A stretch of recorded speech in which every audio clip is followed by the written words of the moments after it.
So, Santa Claus, air traffic controller, um, ranch, large animal ranch assistant, wanderer, father, comes from a huge family, one of the most beautiful people I've ever had the opportunity to meet, and is the closest thing to a real Santa Claus that you're ever going to meet in this life. So, this is the after thoughts of my interview with one of the best people I've met in a long time, Eric Bell.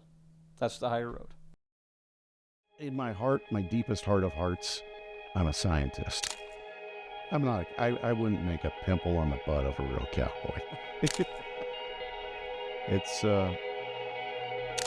What do you think you learned most? whatever has to be done, get it done.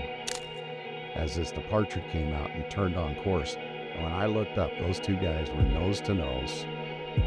I said, when you need a fall guy, it'll be me. That's why I do Santa for the Abbeys.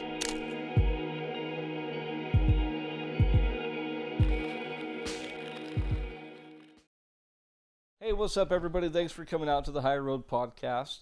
Our guest today is Eric Bell. He's Santa Claus. He's one of number six out of 8 kids. That's correct. Yeah, massive family, and he's an air traffic controller. Obviously, he was Santa Claus. He looks the part. He's got that down right out of the gates. He's when he grew up, his dad was a veterinarian, a large animal veterinarian, Yep. and he would fly out all across the western part of the country and fixing up animals, going with his pops. And then when he didn't do that, he was out working on ranches and farms. His pops would ship him out for the summer. So he's full of a lot of interesting stories. And I met him, my interesting story. Well, I guess my story isn't interesting yet. My boy, we homeschool. My boy is obsessed with building and rockets. And I met Eric for the first time when he was teaching my son how to build and launch rockets into the lower atmosphere. So with that being said, Eric, welcome, brother. Thank you. Happy to be here. Okay, let's go back to you. I want to start out right out of the gate, though. We're both movie fanatics. Yes. And we talked about this little robot back here Yeah. that I got from an artist that he built the body out of a drive-in movie speaker.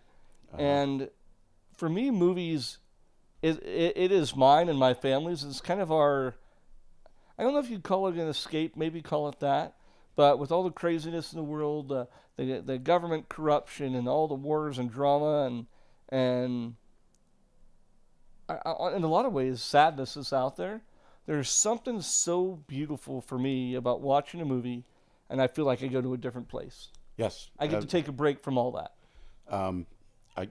I wish I could quote it directly, but Roger Ebert, the film critic, Back when it was Siskel and Ebert. once said that movies are a communal, emotional experience when we're in the theater. And Wow, yeah. And that's what, and I totally agree with you. I love movies. Our family, my wife and I raised 4 kids, and we watched movies all the time. We went to movies, we watched movies. One of the first things we did was put a home theater in our home before home theaters were a thing. How'd you talk your wife into that one? She was cool with it? She's cool with it. Yeah. The funny thing is our dinner table conversations, we always tried to have dinner together as a family. And our dinner table conversations consisted of about 90% movie quotes to convey different ideas. And we quoted everything. Yeah, and you try to guess. We do I'll name a, did you, like, I'll say a quote, like I'll say, did you tell him they were the Lord's chips? And my kids try to figure it out, and they're like, we don't, and that's Nacho Libre. Oh, absolutely. Yeah. Yep. And did you, what does it say? This is the worst food I have ever had. I have had the diarrheas since Easter. But movies do that for us, right? Yes, they do. And what is it? Let me ask this question. What is your favorite movie and why? Oh, my goodness. If you have a favorite. I have so many. I realize I'm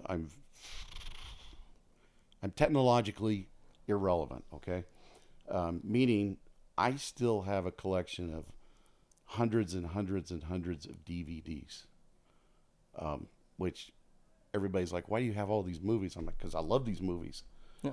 And they're like, "No, you can stream them." I'm like, "No, it's not the same thing." I have hundreds of DVDs too. And but There's just something about it's like when you went back to Blockbuster yeah, or the grocery store and you rent the movie, and you go and you pick out a few snacks and your parents are like, all right, you can get a movie. Mom, Dad, can we get a movie? And then you go over and it was such a cool experience. oh yeah, You go and you look at the titles and you pick, and they'd have the new releases. You pick the movie and you go home, and because you're at the store, and like kids they don't get to do that. no, and it's my son was born in 1987, 2 years after Back to the Future came out, and one of the very first things he learned to do after he learned to walk, because I worked for a company, an electronics firm, and they were the JVC distributor for the Intermountain area. I was lucky enough to have a VCR in my home back when they cost a lot of money, How much were they back then? I'm curious. $500-600. Wow. And I had one, and we had a copy of Back to the Future. And that kid at 2 years old he would put that thing in and watch it. He knew how to take it out and put it in. I had a little rewind. You remember Be Kind? Be Kind Rewind. Yeah. Put it in the rewinder and rewind it and watch it over and over and over again. And so that's one of our family's favorite movies. The first Back to the Future. Well, all of them, but Yeah. but yeah, that one. But we watched. I don't know how many times we watched things like Princess Bride. I introduced all my kids to Gene Wilder with Young Frankenstein. And Haven't seen that one yet. you haven't seen Young Frankenstein? I can't believe I haven't seen it. I've heard of it. I just introduced. Excuse me. Oh, you're good. I just introduced the kids to Princess Bride about 2 years ago. Yeah. And that is one of their favorite movies, and they quote it all the time. Yeah. In fact, my kids all the time, they look at me and they say, "Why do you keep using that word? I do not think it means what you think it means." Yeah. So Okay, I'm trying to think of mine. For me, I have like a favorite war movie, a favorite, Asian or samurai type movie. I have a favorite cartoon type movie, and then when I think about it, I just love them all. And you know what's really interesting? I feel, what's the best way to say this? A lot of movies today suck compared to what I felt like what we grew up with in the 90s and the late 80s. uh-huh.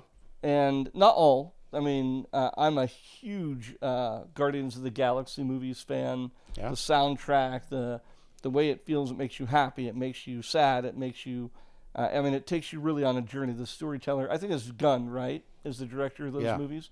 And James Gunn, and yeah, every single one of those movies, you can watch them over and over and over, and you just don't get burnt out.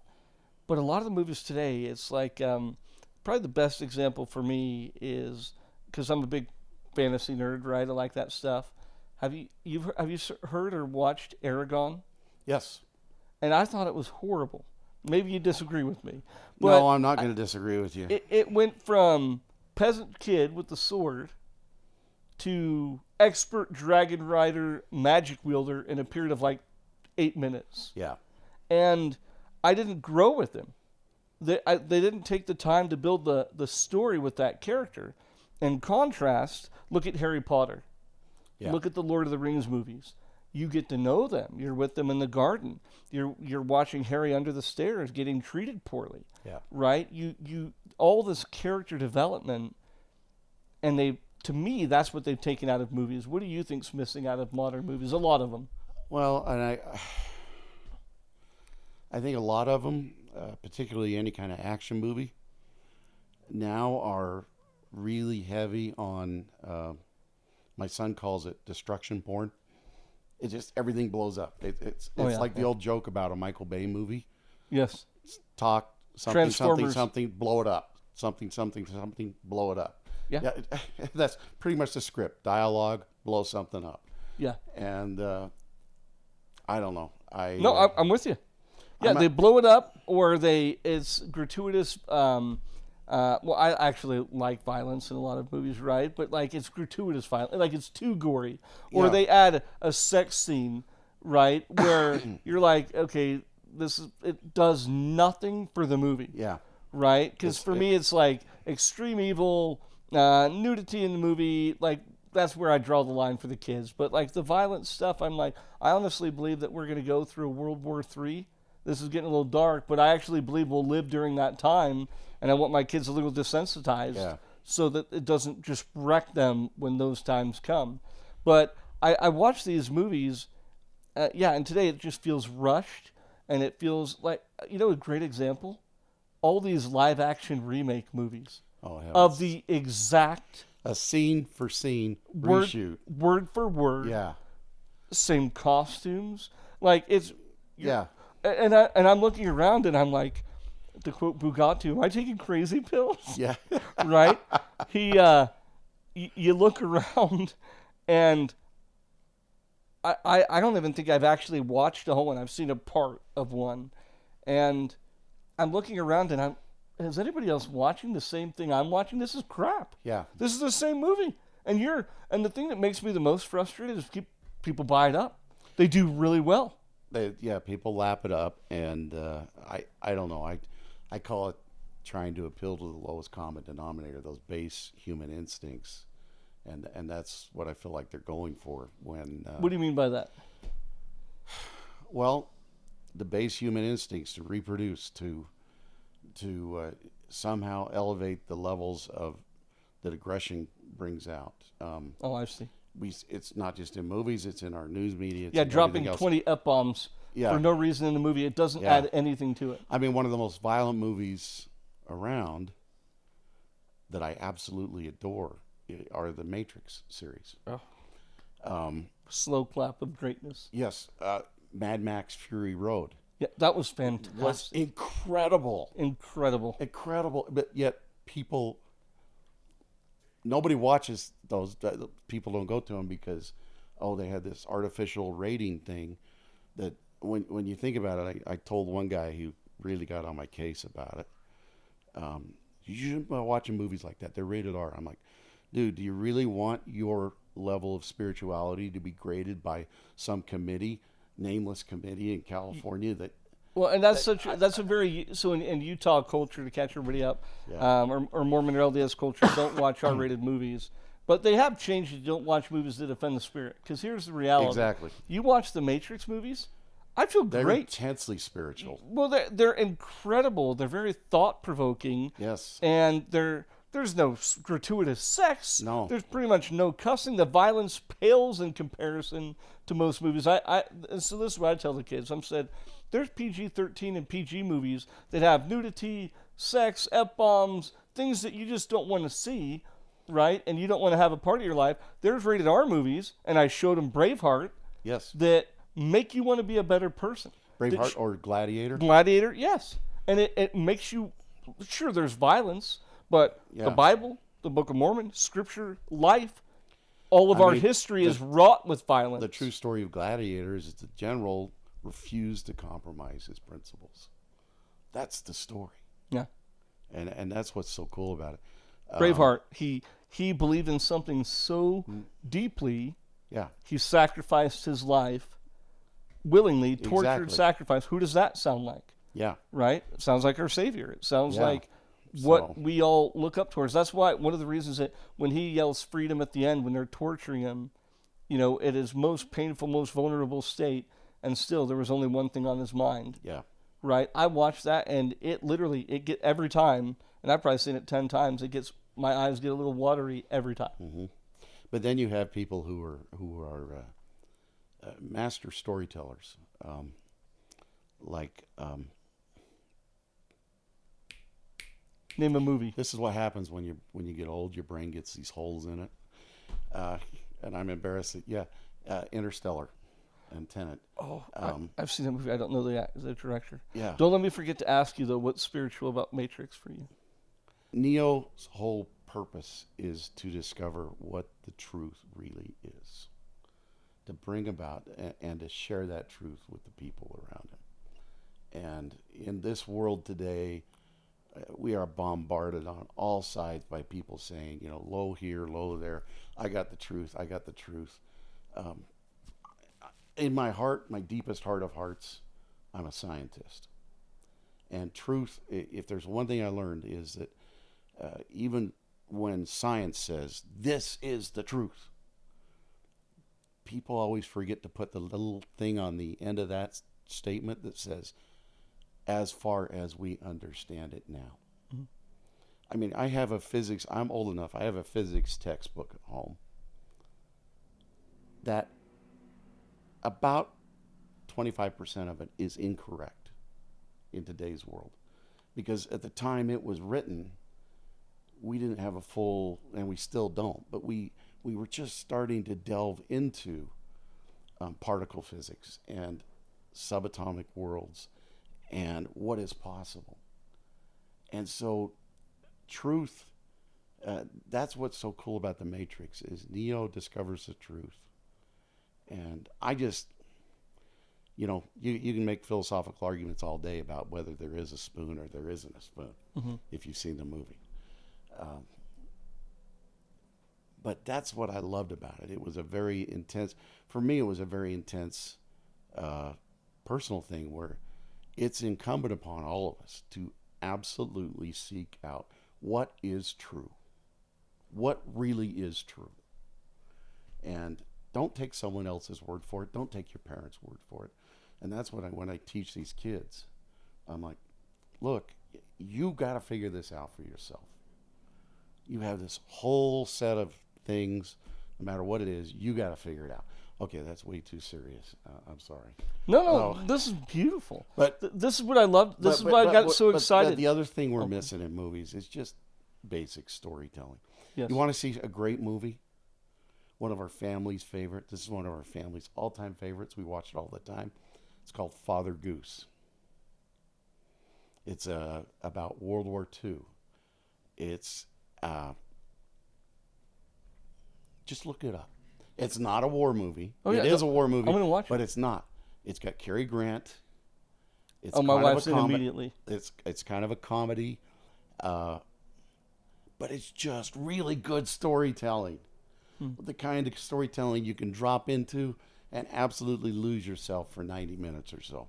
Yeah, I love it. I'll And watch it for sure. That's what movies like Interstellar and Tenet and the other one the guy did about, my son he's laughing right now if he ever watches this, where they implant a suggestion into somebody's head using Inception. Thank you. Yeah, Christopher Nolan. Yes. What a great director. Yeah. Because he understands storytelling. And he also puts together a team, probably his Hans Zimmer, who did the music for Interstellar. Hans Zimmer is one of the greatest composers since John Williams, I think, for putting together an absolutely fabulous music score. And that's one thing that I learned when I was just home from my mission. I went to work for this electronics firm, and we had our own little in-house studio to produce. We produced training films and things like that. But the guy who ran it he was an ex-ballet dancer. And Gary taught me, I said, I want to learn how to edit videos. And so he sat me down, and the first thing he made me watch was, have you ever seen the movie Alien? Okay. Chest bursting and all that. The best part of Alien is the trailer for Alien. There's not a single word spoken. It's all music. It's all visual. And go find the trailer and watch it. And then watch the trailer without the music. And pay attention to how the edits are made. And that is probably the single greatest thing he ever taught me, was to watch that and learn, because that is one of the greatest trailers ever. Goes through this whole sequence. The music is perfect. It's a build up and then dead silence at the end. And the letters come on. It says Alien. And then the phrase underneath it comes up. It says, in space, no one can hear you scream. And it cuts. And you can't be human and watch that and not go, I gotta see this movie. Yeah, I love it. Yeah, yeah. For me, it was. I took a film class. I remember back in college, and not. It was like the study of film, right? And Yeah.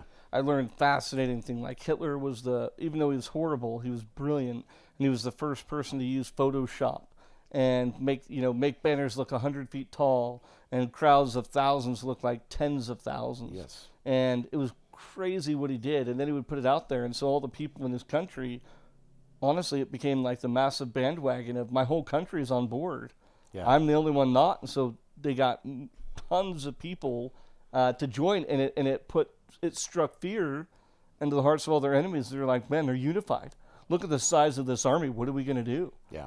And another movie that really another aspect of film that really blew my mind is the movie Jaws. Oh. So the shark kept sinking. Yeah. Their budget tanked. It was Spielberg, right? Yeah, Spielberg. Yeah, and the shark. So by the end, they were like, we have a dorsal fin. Like, what do Yeah. we do? And so he really mastered literally two notes, da-dun, da-dun, right? And then those two notes played a little bit faster and a little bit faster. And then all he would do is the fear of the unknown, what you can't Yeah, see. what you can't and all see. you would see is a dorsal fin, and then it would slowly glide and drop into the water. And it became one of the most terrible parts of cinematic, lore, yeah. history, everything. And all it was the dorsal fin disappeared because they couldn't afford their big mechanical shark. And it probably gave the film all its success. Oh, More yeah. than because when you saw the mechanical shark, you're like, oh, okay. Yeah, and Steven Spielberg became the master of that. I mean, he's used that over and over again. He used it in his film Super 8. Did you ever see Super 8? I have not. It's a great. I'm not a big. I'm realizing I'm not as much of a movie buff as I thought I was. Super 8 is a film he did a little while. Well, I don't know. At my age, everything blurs together, but it's really a awesome little film where it's a group of kids. It's set in the 80s. It's kind of like Stranger Things before Stranger Things, except it's not nearly that. But he builds a lot of suspense through it, and you don't actually see the quote unquote monster until the very end. And that's kind of what he did. That's what he did with Jaws. Maybe he did it out of necessity in Jaws, but that's where he discovered that formula of, hey, I don't need to be in your face like, back in the day, there was a guy named Roger Corman that did a lot of horror movies. I think it was Roger Corman. I can't do horror his movies. Were all in your face. I don't like them either. But Yeah, I feel like they mess with me. yeah, they're just his were just in your face, and then Jaws comes along and it's this freaky. I mean, it blew my mind. In fact, my kids have all seen it. In fact, my daughter was part of a robotics competition, and then the name of their team was "We're going to need a bigger boat." So, The movie experience. Did you get into this from your childhood, or was your family movie buffs, or were you? Because I know you left for the summer to work on ranches. Did all the kids do that, or was it just you? the movie thing came along for me. I don't really know how it started. Did your family do that growing up? No. My dad's favorite thing to do if we ever did stuff as a family would be to gripe about how much it cost to take 8 kids to whatever it was we were doing. Yeah, that's fair. I feel that I feel that way about 3 kids right now. Yeah. So, no, honestly, I do remember him taking me. We went, it was downtown Salt Lake, Utah Theater, which used to be there on, I think it was on State or Main. Big old style theater. I mean, the old theater Kind of a house. classy. They need to bring that back, by the way. Yes. Oh, like absolutely. dress up, Yeah. night out on the Just town. the beautiful Yes. Art Deco style. But he took me to see 2 movies. Took me to see Jeremiah Johnson with Robert Redford, which was awesome. It was good. But he took me to see a movie called Lion of the Desert, which was and it had Anthony Quinn in it. And it was a story of Arab War in the desert, and that just blew my mind. It was such a great story, and the scenery and the actors and everything, just, I was like, whoa. And I remember seeing when they came out, Dr. Zhivago, My Fair Lady, and Fiddler on the Roof. Beautiful movie. And, I finally found one I know. and this is like, I'm like, this is, because it literally, it's the first time. Now, I love books. That's from a little kid. I love, there's a few things that I truly love in life. One is books, airplanes, and cars. I love books. But those movies were the first time I found myself transported the same way I was transported reading a good book. I like that. And yeah, so even though I was out working on these ranches and stuff during the summers, I didn't get to go see the movies. In fact, the first summer blockbuster I ever saw was it 77 when Star Wars came out. And I was actually visiting a friend of mine in Sun Valley, and we said, let's go see this movie. I don't know what it's about or anything. Between that and then when I came home, I think that year, in the year it was in theaters, it seemed like a year, I saw it 14 times. Wow. I think a lot of Star Wars people have a story like that. Yeah. For me, a movie that took me to a different world, because I grew up originally in Ohio in the hills in a trailer, and we had almost 100 acres, and we literally traded with the Amish, for their pecan pie. So there was we had one of those old like clunk knob TVs, and yet you put aluminum foil on the antennas to get the picture to come in better. And so we didn't do the movie thing. And then I remember I can't remember how old I was. I couldn't have been super old. Maybe I definitely was a teenager. And I remember when Jurassic Park came out, and John Williams wrote the score to that. Yeah. And I remember the scene that just, what you felt for Star Wars is what I felt when I saw Jurassic Park for the first time. Uh-huh. And I remember they get out and they're looking up, and the giant brontosaurus rears up on its back, on its hind legs, and then it lands, and then the bass through the theater. Yeah. So you feel it. You're like, and you were already transported there. It was so beautiful. Yeah. You fell in love with the baby little raptor coming out of the egg. But when that scene hit, and then it punches you with the bass, and then you're surrounded with the beautiful music, and then it panoramic view unfolds, and it shows you this world that you're in, and all these other dinosaurs appear. I remember just being like, we made dinosaurs real again. Yeah. Right? Because as a kid, you read the dinosaur books, and they're super fascinating. And I just remember being awestruck at the world that has just unfolded before my eyes. So for me, that Jurassic Park experience, and what's crazy to me is the character development, the story, and the sense of awe and wonder and special effects. Like, I challenge anybody, there's never a moment where that Tyrannosaurus Rex doesn't feel real. Yeah. And we did that in the frickin' 90s. It's amazing. And now you watch a special effects movie where you see things and it just feels hokey. It doesn't feel as real in a lot of ways. Yeah. And I had enjoyed movies. They were always fun, but that moment was like, okay. Yeah. Okay. And I was so much more hooked from that moment forward. Like, movies is now a permanent part of my enjoyment in my life in a bigger way. So I want to do this for a minute. I want to go back to your dad being a veterinarian for large animals. What was that like? Did you go on the plane with him ever? All the time. Yeah? Yeah. Found out that that was a bit of an evil thing, because I found out just how much I love airplanes. Why do you say evil? Because it infected me with this disease. Oh, okay. And good evil. Yeah, it's great. Actually, it's a great. Yeah, what happened was, he was a veterinarian, and he got hired by the main ranch was Deseret Land and Livestock, which had several different operations. They had a sheep and cattle operation out in Skull Valley. They had an operation up by Woodruff, Utah, which is really not, at the time, it was the largest singly owned ranch west of the Mississippi. It was replaced later on by the 6666 ranch down in Texas and some others. And then they had a feedlot operation near Malta, Idaho. And then he was also the veterinarian for several other large ranches. So these are through the huge West. ranches. Big. Like, what are we talking? How big? Oh, hundreds of thousands of acres. Oh, yeah, big. Yeah.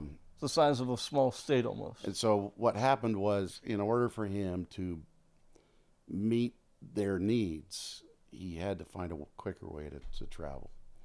So they actually got together and bought the airplane and paid for his training and the insurance. Did he work for a company, your dad, or they bought it for him? They bought it for him. Wow.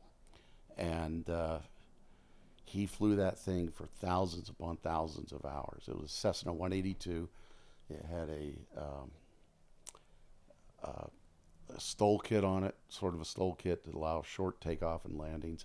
It cost you some cruise speed and it's a little bit oversized tires, not the huge Tundra tires, but it was good enough we could land on dirt roads very comfortably.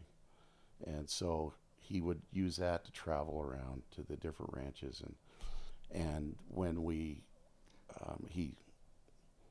he hooked me on airplanes, and I just couldn't get enough. But I didn't realize how much it cost to fly an airplane. After that airplane, after they split up, and so he still wanted an airplane, so he bought a Cher and a Bonanza, which is a really nice airplane, but it just didn't suit what we were doing. So he got out of that and bought a Cher and a Turbo Centurion for a very short time, which was an awesome airplane, but it was terrifying. It was terrifying to go from a landing speed of, maybe depending on how were configured, of 50 miles an hour to a landing speed, to coming over the numbers at 92 miles an hour. And you're hitting the ground at 92. Yeah. Yeah, that's freaky. So I was not comfortable in that. I was comfortable with the 182, but I was still a very, very young man. So when you say there's 8 kids, right? Yes. Is it your dad and a bunch of the kids, or is it your dad and you most of the time? Most of the time it was my dad and myself. Why you? Good question. I've always wanted to ask him that, but he passed away about 20 years ago. Myself and one of my older brothers, Stan, are the two that worked mostly for Dad and for the ranches. We would go out, and I tell people I used to cowboy, and the truth is I'm not. I wouldn't make a pimple on the butt of a real cowboy. Yeah, I will. I'll probably beg to differ because no. But I have worked with some really good cowboys. My brother Stan's a cowboy. Really? Yes. He took after your pops' field that he was influenced by. Well, none of us actually became veterinarians. None of us stayed in agriculture. My oldest brother Dave is a very gifted and talented engineer. He has a PhD in computational fluid dynamics. Just the word sounds smart. It does, doesn't it? Yeah. That means you can calculate exactly what speed something's going to blow off your roof. But and a lot of other things. Sorry, Dave. And my brother Stan has a very successful business in Idaho Falls, where he custom designs and builds meters of all types. If you have stuff in a manufacturing process that moves through something else, he can figure out a way to measure it and tell you exactly what it's doing. And then I have 3 sisters, and then there's me and 2 younger brothers. Who's the cowboy? Stan, the second oldest brother. And he's the one that does He's the meter guy, the flow guy. Yeah, so why do you call him a cowboy? What is it that... Because growing up... What makes a good cowboy in your mind? What makes a good cowboy is someone who... Let me put it this way. We have tons of people in this country who graduate with all kinds of degrees in range management, degrees in water, degrees in everything. And those are all useful and good to know things. But a true cowboy, in my estimation, is someone who has worked the land, knows their animals. And if you want to know how to take care of a rangeland, don't ask somebody with a PhD. Ask them to be an advisor, but go to the source of the people who depend on that land for their livelihood and talk to them. I guarantee you most of them probably don't have a degree. Stan has a degree in what he does, but Stan could move cows. Stan was an artist, believe it or not, with a bullwhip long before Indiana Jones came along. He could ride a horse, any horse. I could ride a horse. I had a great horse. That's what made me think I was a cowboy. My dad gave me this horse. His name was Ike, big, beautiful quarter horse. But Ike had been trained by a gentleman from Cache Valley, a guy whose name was actually Brigham Young. And Brigham Young trained world champion cutting horses. Now, a cutting horse is a horse that they actually have competitions. You can see it on YouTube. It's pretty cool. Where you have a group of cows, and a cutting horse will go in and cut one cow out of the herd, and then the cutting horse has to keep that cow from going back to the herd. And it's a pretty heavy-duty maneuvering, jumping, all sorts of... my horse was... Ike was so good. All I had to do was point out the cow, and point out the gate I needed it through, and Ike could do it. I was a passenger, but I thought I was a cowboy. I thought I was this hot shot until I ended up getting some other horses who were not Ike. And Ike definitely had a higher level of intelligence. Ike was amazing. But my brother Stan could do that regardless of the horse he was on. He was a cowboy. Do you think we need... And these men I worked with. And that's the thing is I ended up going out and living for the summer, sometimes longer than a summer, with families all over. All over the western part of the country. And these guys, I wanted to do what my buddies were doing. I wanted to play football. I wanted to be home. I wanted to go to Lagoon. I wanted to do, because we lived here in Bountiful. Lagoon is an amusement park here in Utah. The oldest. Yeah. Think about like 1/5 of Disneyland. But it was pretty big time for us. But I was always out there. And so I didn't realize that my time spent out there would preclude me from participating in a lot of sports as I got older, as I became a teenager, because my coach in high school, who I became very good friends with, when I tried out for the team, he called me and he says, look, he says, you're more than big enough, you're fast enough, you're a great athlete. He says, but I don't have time to teach you football. These guys have all been playing together since they were 8 years old. And you've been out bucking hay, which is great, but I don't have time to. So he says, I can put you on the team, but I'm telling you right now, you'll never play because I just don't have time to teach you. And I was a bit of a nerd already. I love science. Like I say, I love science, so I was okay with that. I would train with them. I'd go work out in the weight room with them, but I spent my time studying science. And I was really kind of felt cheated by that. I was upset with my dad. I wasn't happy because he would basically guilt me into these summer assignments. How would he guilt you? Oh, his famous phrase was, there are kids who paid thousands of dollars to get to do what you get to do. And I got to do some really cool stuff. How many kids at 14 years old are driving a D7 Caterpillar and learning how to operate heavy equipment, or spending their days out in the middle of Wyoming running an artificial insemination project. So were you literally like out in tents in the middle of nowhere with sometimes there was one summer I lived out in a dad got a little trailer, and a guy named Dave Webster and I lived in this little trailer out on the north slope, by the north slope of outside of Randolph, by the north slope of the Uintas, and we worked in an artificial insemination project. I say AI, but now AI means artificial intelligence. But Kind of happening in the same way. AI is doing a similar thing to our mind. yeah, and that was Dad's specialty, was genetics and reproduction in beef and dairy cattle.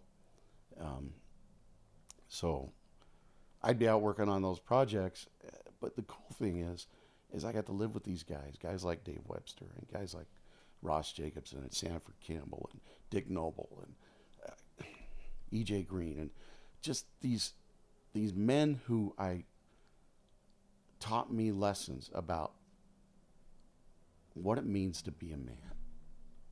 And you start a job, you finish the job. You do the job to the very best of your ability. There are no half measures. Even if you don't know what you're doing, you keep working at it. And you finish it to the very best that you can. So that's what they taught you. Being a man is doing the job. Yeah. And doing it when to your you best. sign up for a job, you do the job. You ride for the brand. And they were built different back then. they were Even now, ranchers are built different. Oh yeah. Well, and it's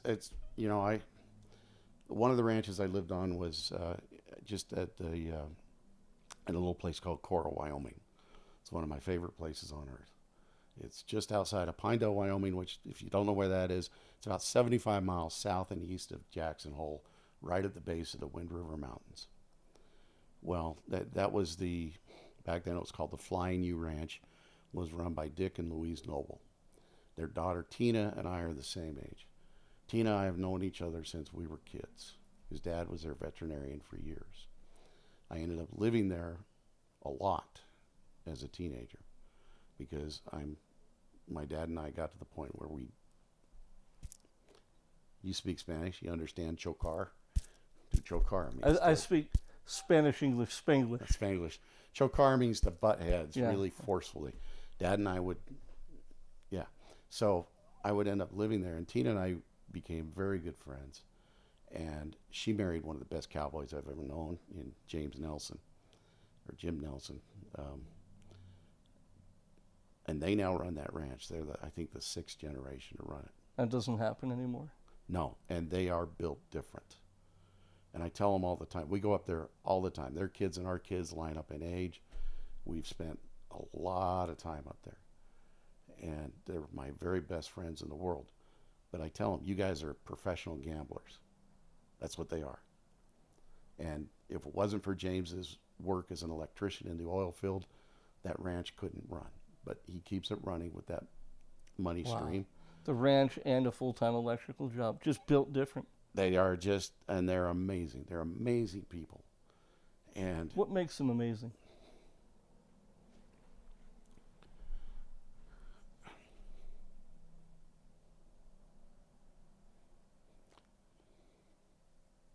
they're just good.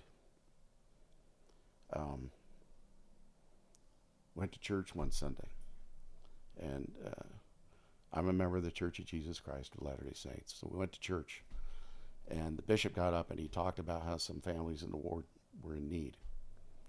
So we get back from church, and they go out, they grab one of their cows, they bring her in. They have an on-site butcher shop there that they use to butcher their own beef. The beef that they eat never leaves the ranch. They bring in this cow, they butchered it, let it hang, or they killed it, cut it, let it hang till it cooled off, butchered it. At the end of the week, they took all the beef in, gave it to the bishop, said, "Here, give it to anybody that needs it."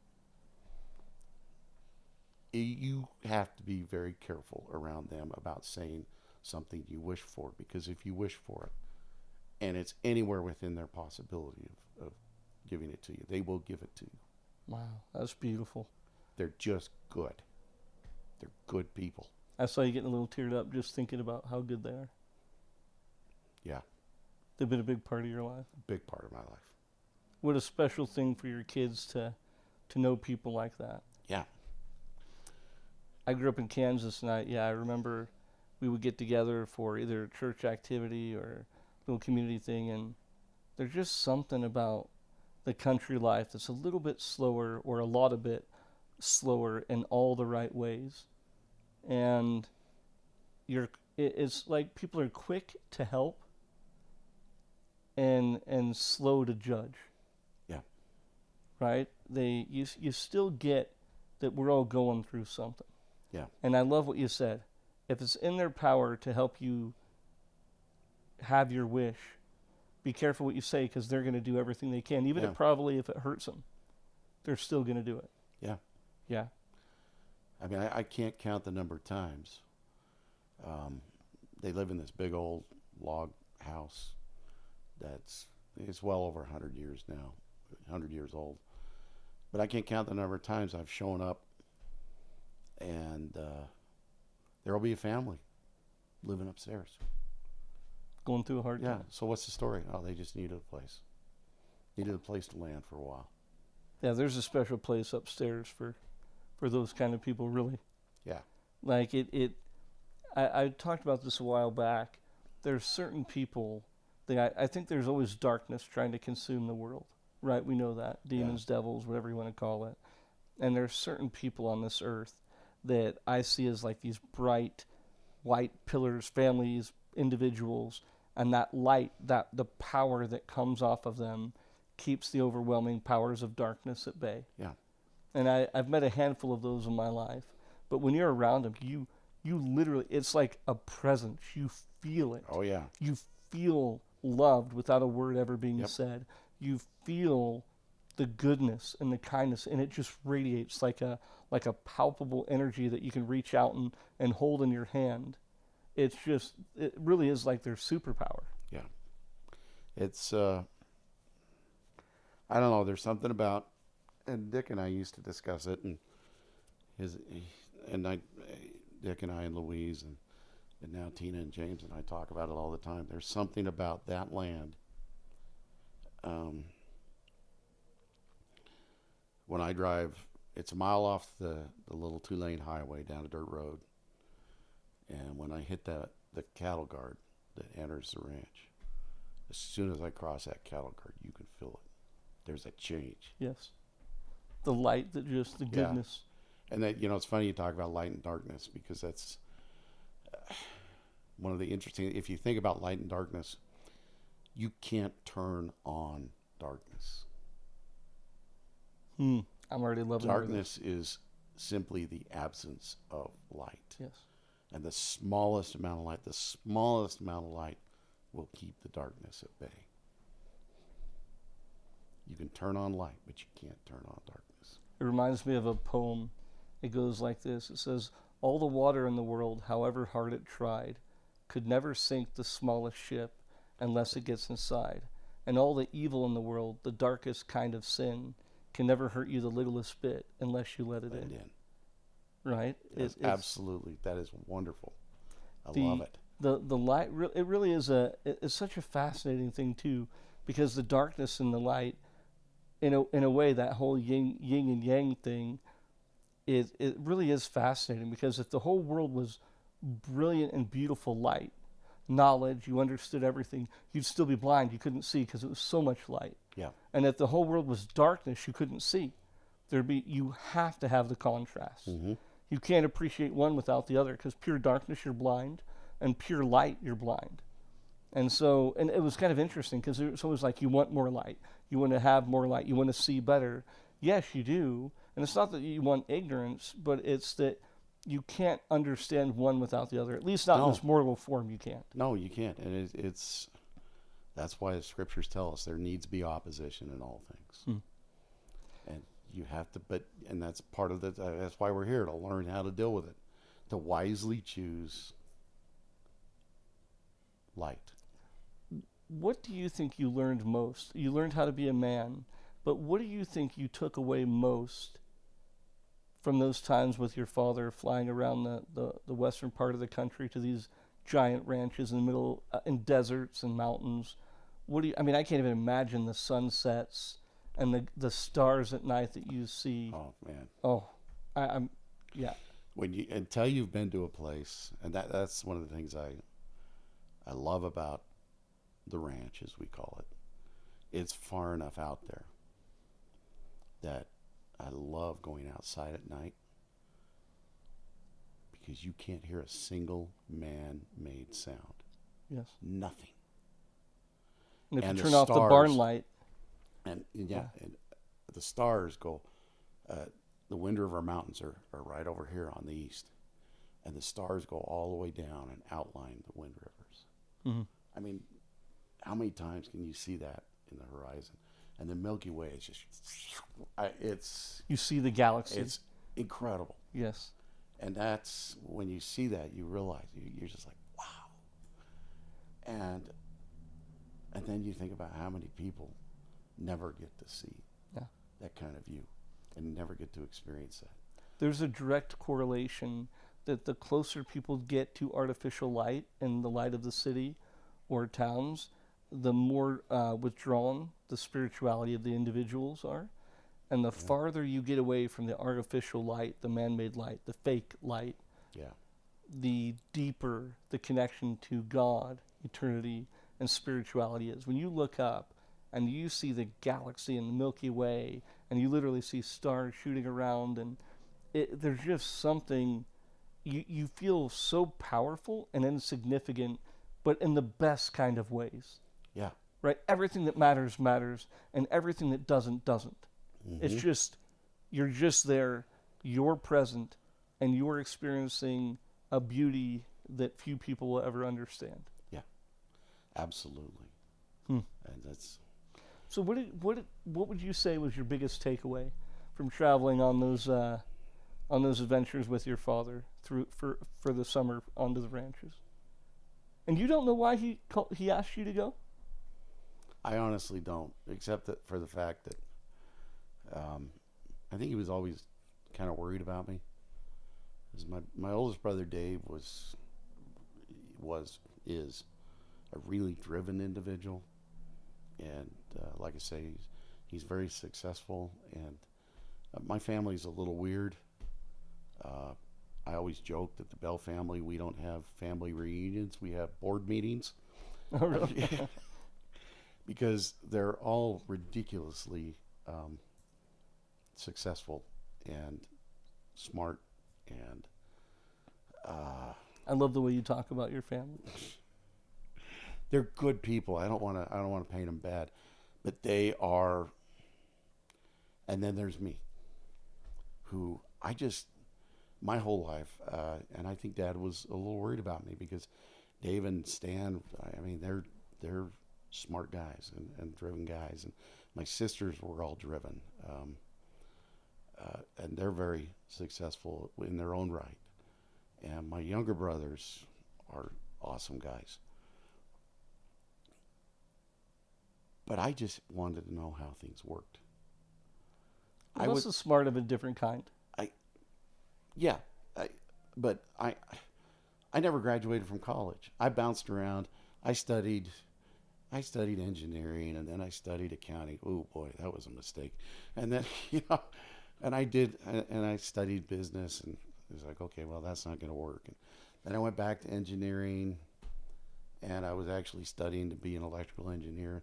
But that's kind of the way I was. I always got really good grades in school, elementary and high school, but I was never really zeroed in and focused on this is what I'm going to do.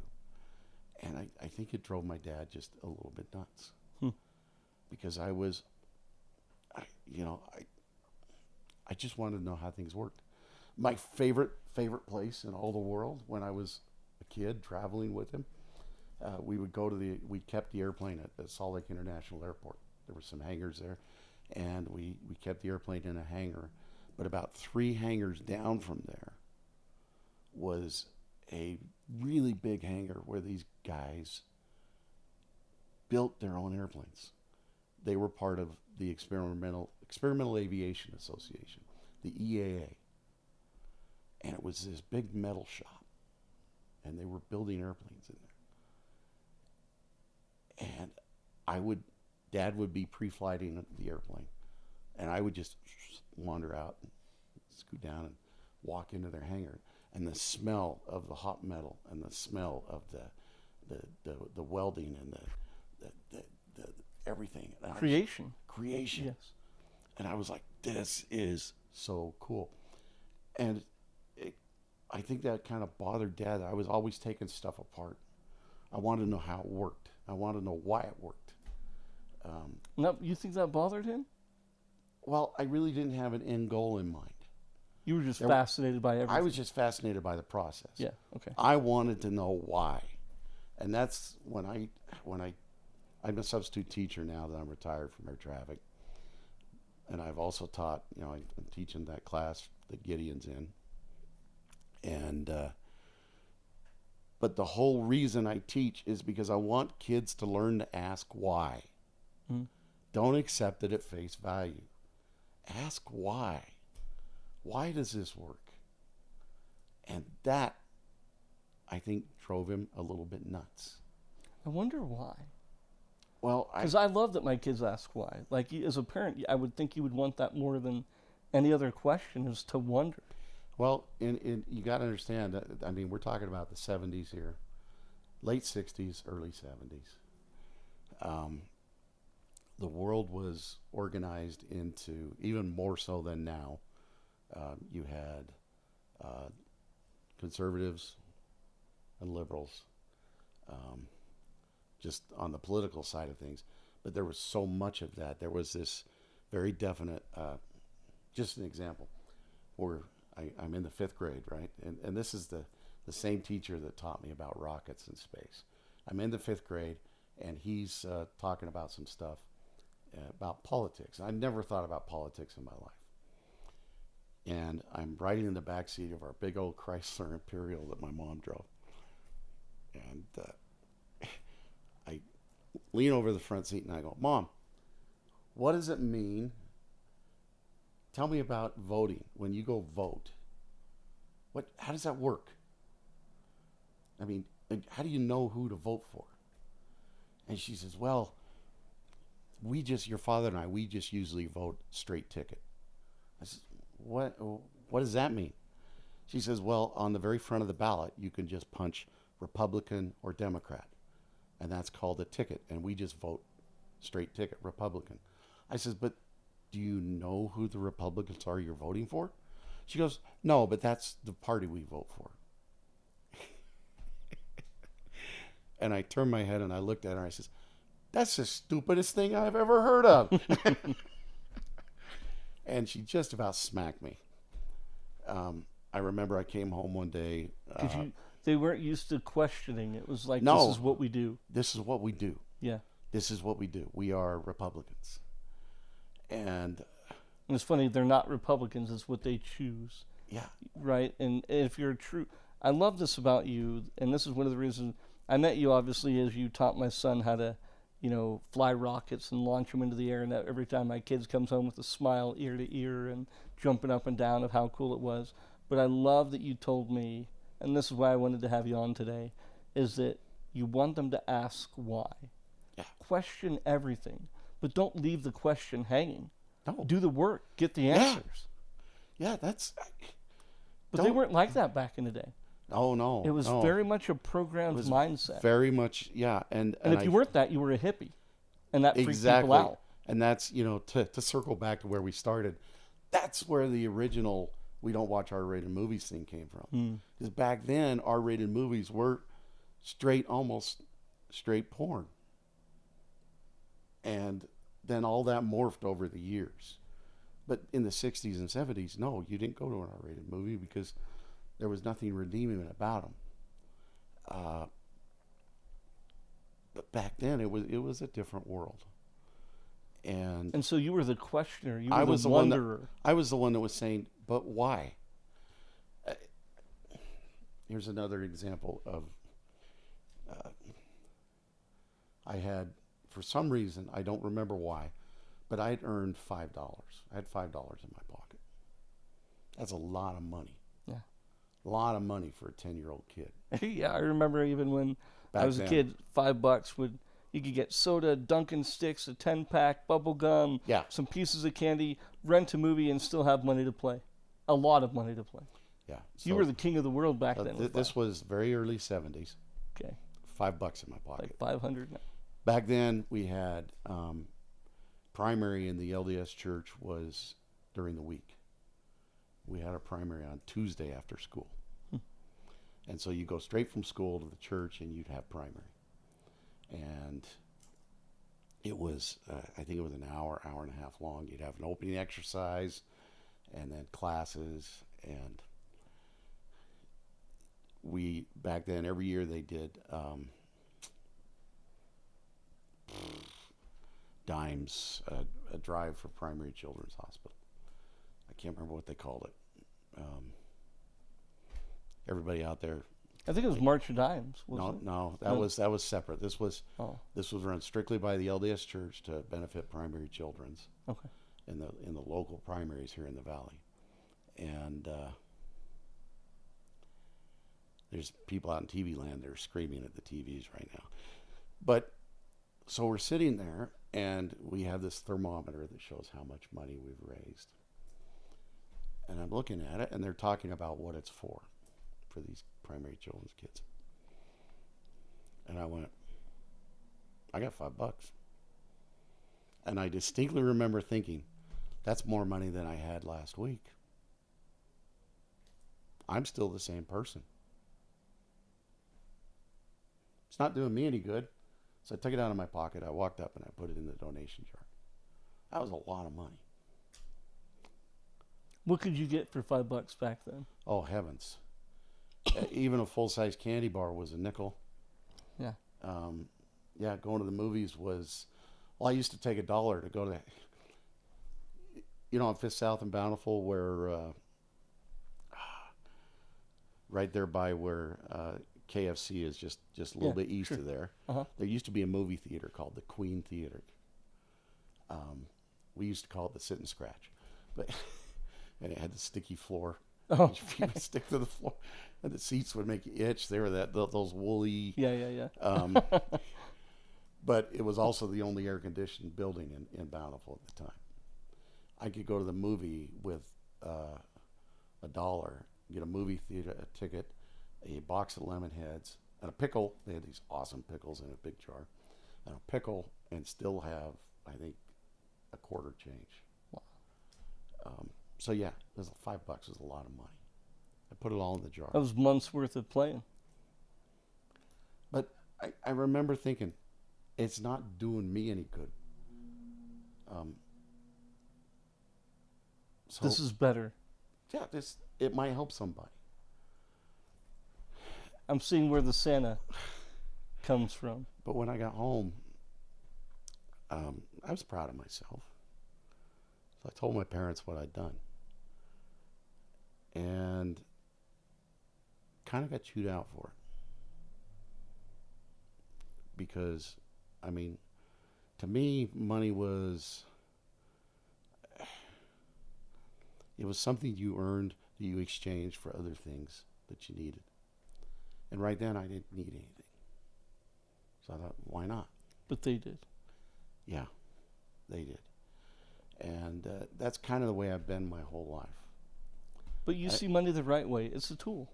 It's a tool to help other people. You can hurt people with money, or you can help people with money. Yeah. I mean, I worked as an air traffic controller. I was really well paid. I tried to save. We tried to live frugally, but we spent a ton of money. We spent a ton of money doing things with our kids as a family. And we spent a ton of money doing other things that needed to be done for people. Am I rich? No. Do I have a pension? Yes. Did I save up money in my retirement account? Yes, I did. I'll never be rich, but we have just enough that we're doing okay. We don't, and we're, with that, we're able to do a lot of good for a lot of other people. So I've often told my kids, the only thing I want written on my headstone is, if you're not using it to help other people, what good is it really doing you? Because there's a lot of people, every time I think I'm in bad shape, every time I get depressed, and I get depressed a lot, every time I think I'm down, all you got to do is open your eyes and look around you, and you realize there are so many people who are fighting battles that are so much worse than yours. Yeah, and it's not that you wish them ill will. No. It's that you it gives you perspective. There's a song by Shaggy, and one of my favorite lyrics in it, and I never memorize lyrics, but this one really stuck out to me. He says, "No matter how you're sad and blue, there's always someone that has it worse than you. Sometimes you got to pay your dues. Just keep it real." Yeah. And it's this really just pleasant song that talks about people working hard and living life, and there's people, everybody's struggling with something. And when you look at it, when you look at life with a different perspective of, man, this is hard, but it could be so much worse. It changes your mindset from a mindset of self-pity to gratitude. Yeah. Because, and again, it's not that you wish ill will on anyone. It's that you're so grateful that you're not having to deal with that extreme thing. But it also makes you want to be more charitable. It makes you want to help. Yeah. Because you're like, well, now that I've changed my mindset from self-despair and self-pity to grateful and appreciative, now your mind's open and you learn. And when you learn and you're grateful, now you want to serve because you feel grateful. It's like, this is more of a gift. It's a gift that it wasn't harder. So how can I help other people suffering? And I think we're so busy with our lives and trying to get so much done nowadays that we forget that sometimes. And to me, the real key is, it doesn't have to be a grand gesture. It doesn't have to be $5 in 1970. It can be. That's great. It could be something as simple as noticing, I call them the invisibles. You walk down the hall, you can see them. People who think they're invisible. Notice them, acknowledge them, say hi. Don't say, "How you doing?" Not expecting a response. When you say, "How you doing?" and they say, "Oh, I'm fine," I grab them and I look them in the eye and I say, "Tell me how you're really doing." There's a reason you're a perfect Santa Claus. No, that's because it's fun, man. So how does that happen? That's the other point. If it ain't fun, it ain't worth doing. Yeah. That would be hard for talking that way to a rancher, right? A rancher veterinarian. No, really, because those guys work hard, but I guarantee you every one of them loves it. Yeah, that's true. They love it. Yeah. And it's crazy. 7 days a week, 10 hours a day. Our definition of fun has become something that usually involves, a day on the lake or whatever else. No, fun can be digging a ditch. Fun can be had in so many ways. Yeah. Yeah, Santa Claus. How'd that happen? Yeah, let me hear. Before we jump into Santa Claus, I want to hear two things. What is your biggest takeaway from being on those ranches? My biggest takeaway? For you, in your life. Obviously, how to be a man. But more than work hard, more than complete the task, what did you really take away from those summers with your dad?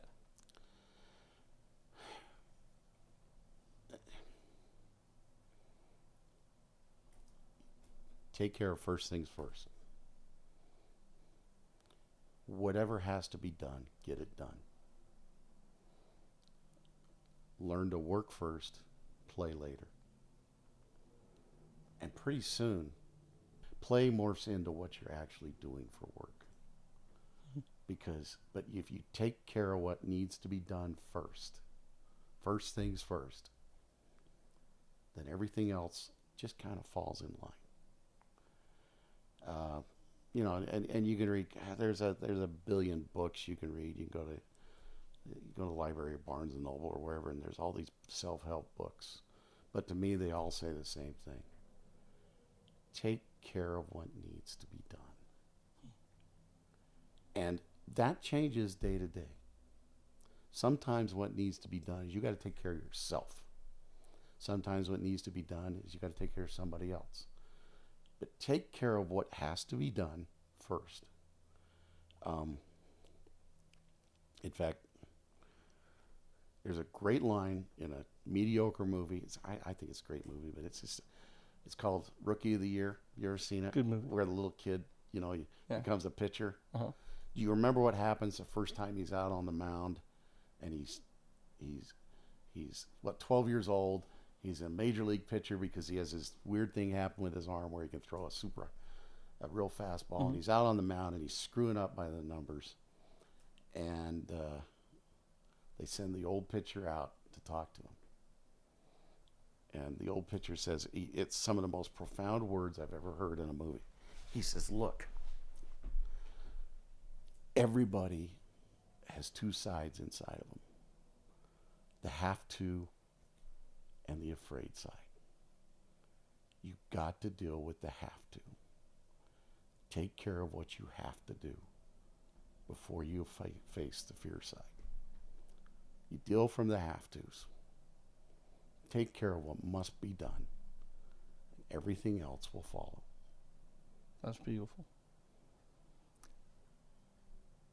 When you were out there with your dad flying, I'm sure you've made a lot of incredible memories. It sounds like you guys butted heads quite a bit. But what, if there is one, what memory do you cherish most with that time with your father, and what did it mean to you? This is not going to make any sense. It wasn't flying. Dad developed a taste for nice cars because one of the owners of one of the ranches we worked on was Ken Garf.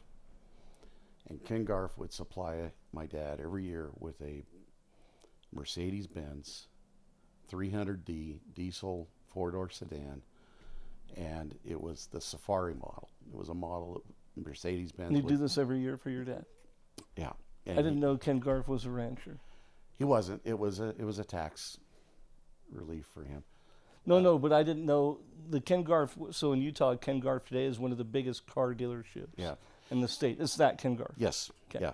He, along with the Freeds, which used to own Freed Chrysler, and I think the Freeds still own Lagoon, the amusement park. Yeah, they do. But he, along with the Freeds, owned one of these big ranches. And so he would supply him with this Mercedes. And when we couldn't fly, which was often because Dad called himself the Chicken Airlines, he said he had a hard rule. He says, I have a blue card in my wallet. He says, we'll go to the airport. We pull the airplane out.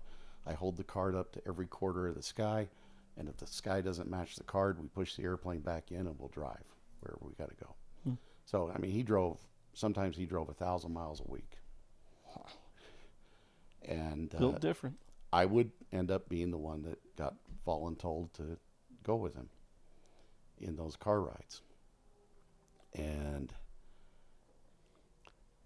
at home, Dad was always worried about me putting on weight. I wasn't like I am now. There's a whole other story to that.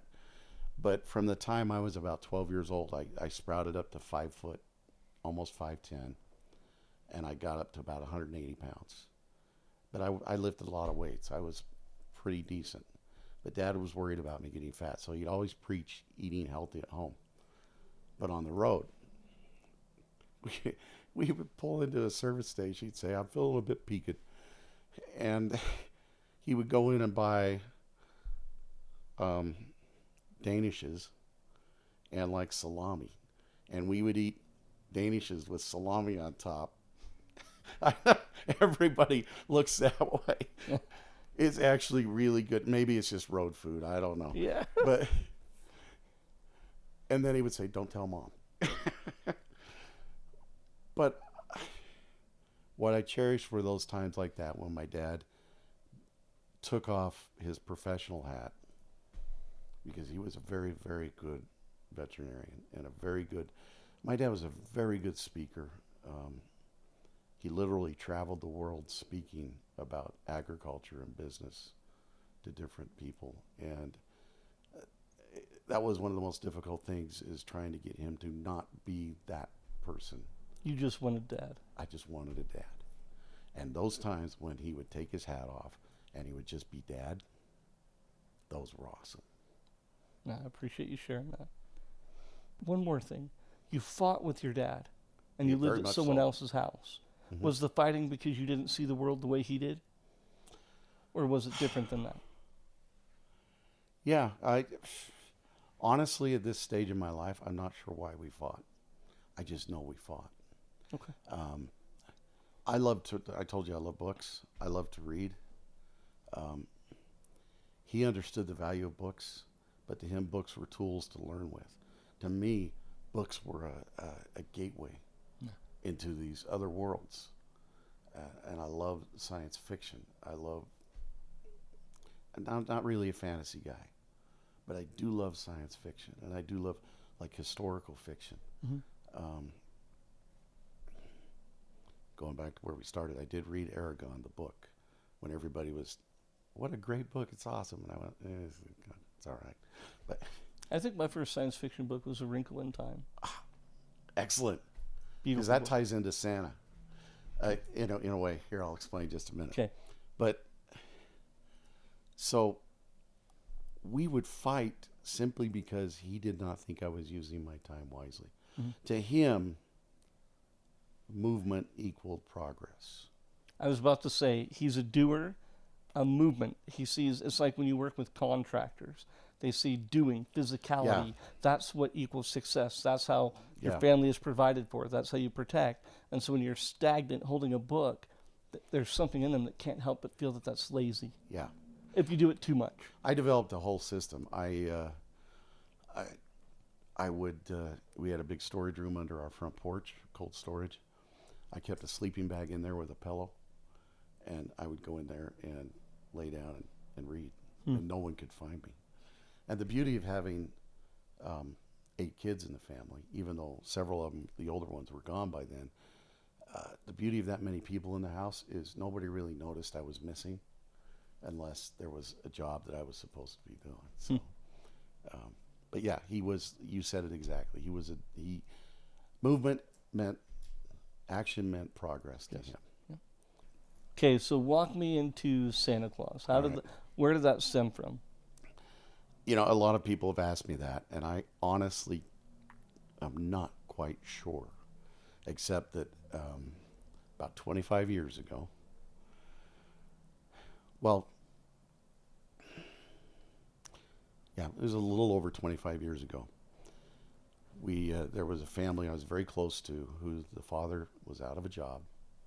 He was the bishop of their ward. He had a bunch of kids, and they had nothing. I mean, they had nothing for Christmas. It was longer than 25 years ago because I was a brand newly minted air traffic controller. So I'm 27 years old, and I'm making almost $100,000 a year. I mean, I was, all of a sudden, I went from, Julene and I, our combined income of $30,000 a year, to me on my own making almost $100,000 a year. And what year was this, roughly? This was about 1987, 88, 89, somewhere in there. That's a lot of money. That's a lot of money. It's good money now. For a long time, air traffic controllers were the highest paid employees in the state of Utah.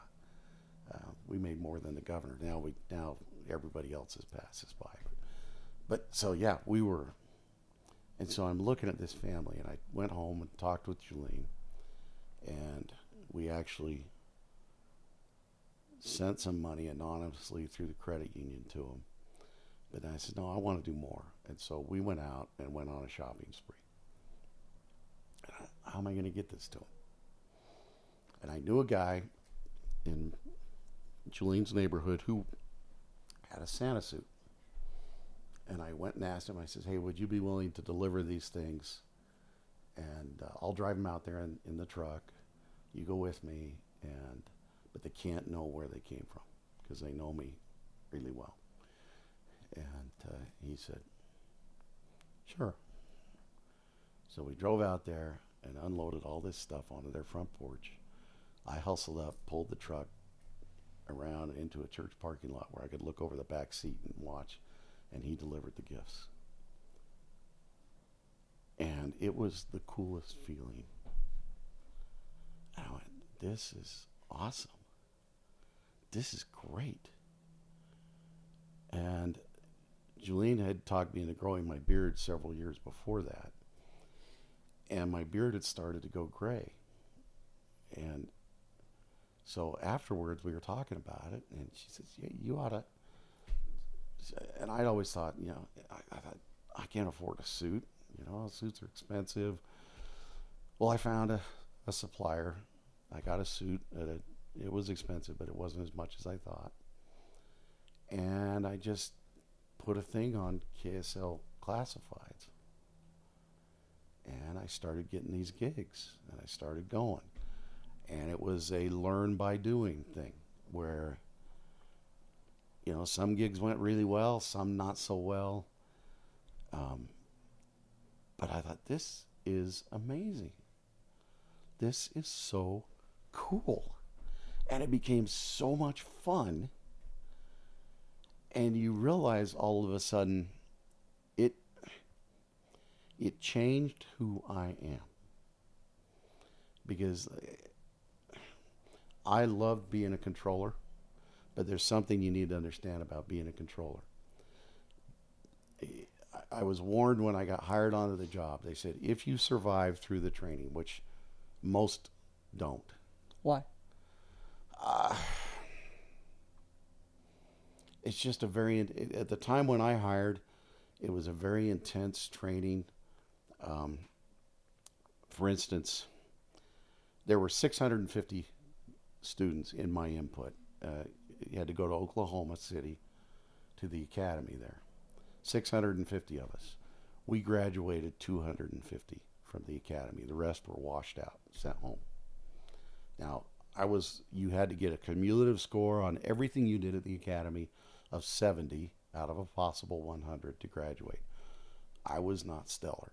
I got out of there with a 70.2 something.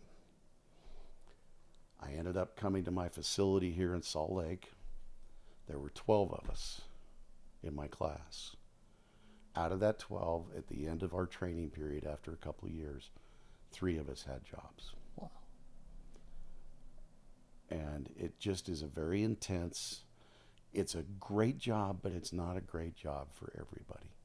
I think that ranching stick-to-itiveness helped a lot, I'd imagine. I had an instructor in Oklahoma City who said, he was a really funny guy, Mexican descent. He had a real bad accent, but he says, I'm not going to call you Eric no more. He said, from now on, you the bulldog. You the bulldog, because you don't let go till you get it right. That's awesome. So, but I was warned, if you survive the training, you're going to go through a personality change. And you're going to become an ass. Because you have to be. You have to be. You're responsible for people's lives. So when you say something, it means it. And as a controller, you become a jerk. And if it wasn't for my wife constantly reminding me, you're no longer at work, we don't have to do what you say immediately. Because as a controller, you become accustomed to. Yes, seconds matter as a controller. Instant response. Yes. There is no discussion. It's not a democracy. When you plug in, you take over your scope, that airspace, you are God. Literally. And all the responsibilities that come with that. So number one, people didn't survive because they didn't like the responsibility. And in this world today that seems to be the greatest epidemic we have is nobody wants responsibility. They want someone else to tell them what to do. Mm-hmm. But as a controller, you are it. You are the last. You're where the rubber hits the road, so to speak. Well, 40 years ago, there isn't the technology we have today. No. So your brain was the computer. It's it. Keeping everybody from colliding. And everybody's moving at 8 miles a minute. They never stop. You can't say, whoa, wait a minute, everybody pause. So you're making calculation. Going, go. And so. Wow. And so you become this person who's not a nice person. You're really not. Because there's not time. Yeah. Hey, you know what, Frank? If you could just turn your rudder to the right. I don't want you to hit Dave. Dave's had a rough week. It's turn left now or die. Yeah, pretty much. Yeah. Except that you don't say or die. You just say, Delta 350, turn left, turn 30 degrees left immediately. Or turn right heading 340, turn left heading 215, join the localizer, proceeding inbound, report established. Did you feel that stress every day? Let me put it this way. There were days when there wasn't enough money in the world to do what we did. But there were other days. The best way to describe it is hours and hours of boredom interrupted by moments of sheer terror. And so, but really, really, really, honestly, for me, I know when people say, how did you end up in that job? I didn't know anything about air traffic controllers. Yeah, I grew up flying, but as far as I was concerned, they were the guys up in the tower. Those are just one side of air traffic control. I spent my whole career in a dark room looking at a radar scope. I'd never once gotten a tower. So I didn't know anything about it. How did I end up in the job? It was divine intervention. Because remember, I told you I bounced around through college. I went to 4 different colleges. Never graduated. Didn't know what I wanted to do in my life. And all of a sudden, out of the blue, in a restaurant, I meet a guy that I've never met before because my wife thinks she knows his wife. And he says, hey, I just started this new job. It's really cool. You want to come and see it? And I said, yeah, I'd love to sometime. He goes, no, let's go now. And he drives me out to the facility. Most people don't even know it's there. It's on the east side of the airport. It's called Salt Lake Air Route Traffic Control Center, ARTCC. And they handle all the airspace from the Canadian border down to St. George, basically, and from Reno, Nevada, over into the Dakotas. Wow. 400,000 square miles of airspace. And he takes me in there and gives me this tour. And I'm like, this looks really interesting. And he says, okay, yeah, look, here's what you got to do. And he tells me all the steps I got to go through to get hired. This was in the late 80s. Reagan had fired all the controllers in 81. So they're still building the bulk of the workforce back up. And I'm telling you, it was divine intervention. It was divine intervention that I met them. It was divine intervention that I survived the training, because the Lord knew it was the best job in the world for me. And it was. And I loved it. I loved it. And I'd probably still be doing it if I didn't. The last day of the month that you turn 56, you're no longer eligible to work traffic. Oh, really? Yeah. So you go in knowing that is your exit date. That's your expiration date. And you better be prepared for it. I mean, they asked me if wouldn't you like to stay and go into management? And I looked at them, I said, I'd rather be drugged naked through a cactus patch. And they said, well, why don't you want to be a manager? I said, because I know me. I wouldn't want to manage me. Yeah. I don't want to be a manager. I stuck around for a couple of months as an instructor, a contract instructor in their classrooms, mostly because I'd had a hand in writing their classroom material, until I felt like that was all running the way I thought it should. And then I was out. Because it's just not, that was the greatest job for me. What made it so great for you? Okay, that big chunk of airspace. I'm sorry, this is way more than you need to know, but you got to kind of have the context. That's all divided up into about 26 or 27 smaller chunks of airspace. We call them sectors. Each sector has an assigned radio frequency to it. And you, as a controller, you specialize in usually 6 or 7 of those sectors. Meaning you know everything there is to know about that sector. You know all the airports, what the runways look like. You know what all the approaches look like. You know everything about that sector. You know where all the high terrain is, where the mountains are, where the valleys are, what the wind patterns are, what the weather is going to be doing. And then, so you plug into your sector, you control all the airspace in that sector.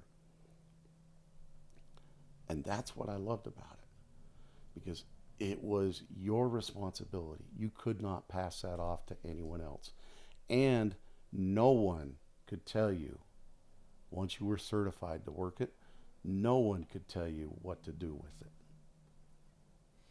So you had to do it. You had to do it right the first time, because the last thing you ever wanted to do was put yourself in an office and try and explain to someone who knows less than you why you did what you did.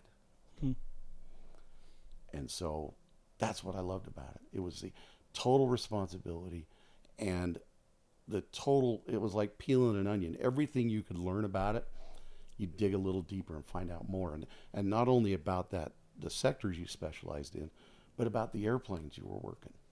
I mean, I was back in the day when, you had a mix. You had 737s, 727s, DC-10s, 747s. You even had Lockheed Electras, the old 4-engine propeller turboprops. In addition to all the civilian type, or all the general aviation types, Learjets, Cessnas, you name it, Lockheed L-1011s, they all cruised at different speeds. You had to learn how to blend them all, how to put them all together.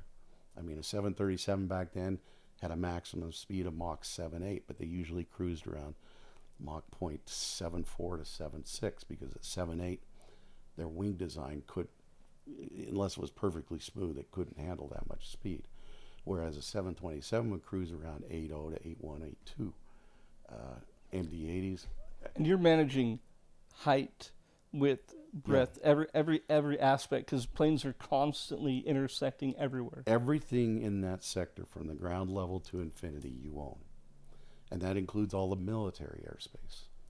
So, the military comes to you and says, hey, we want to run this special training mission where we want to go.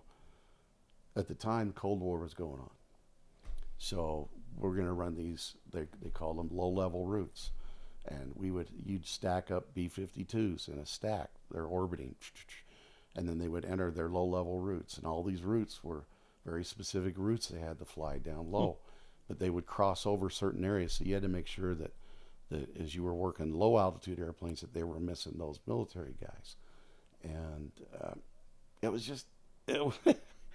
for a guy who loves airplanes, it was like nirvana, man. I was in heaven. Well, and I think it's fascinating because you're a wanderer. Excuse me. You're a wanderer. You're creative. You're a thinker. You like to challenge, and so you're going from that extreme, being so free and open-minded, to being laser focused and honed in. And it takes all those thoughts that are kind of wandering, and you have to take all that energy, all that your mind, right? Because you can tell you have a very charismatic, a very full of you're full of energy. Right? And so all that energy now has a place to go. And because you have one of the most intense jobs in the world, you could do it great. So you were literally built for that job, your mind. Absolutely. And that's like I say, I don't want to diss anyone who didn't do the job or couldn't do the job, because it was a very particular skill set that some people excelled at and others did not.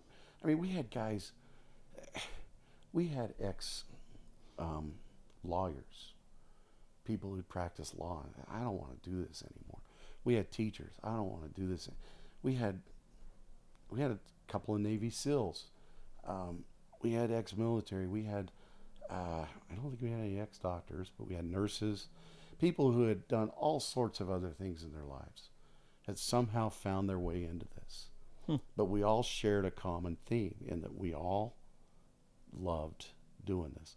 And then you had people who loved the paycheck and spent most of their career trying to figure out how not to do the job, which, because it terrified them. Well, and this goes back to what you said earlier.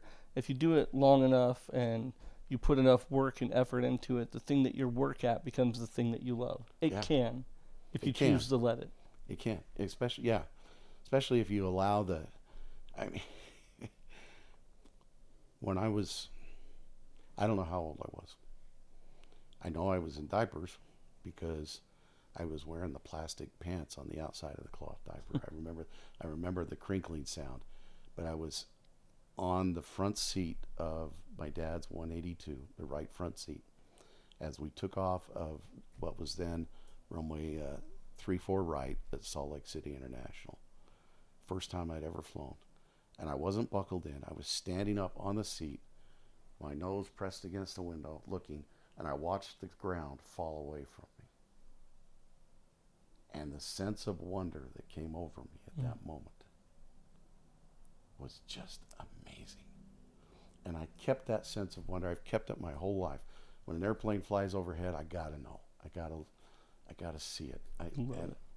And so this job was perfect because I got access to everything about all the airplanes.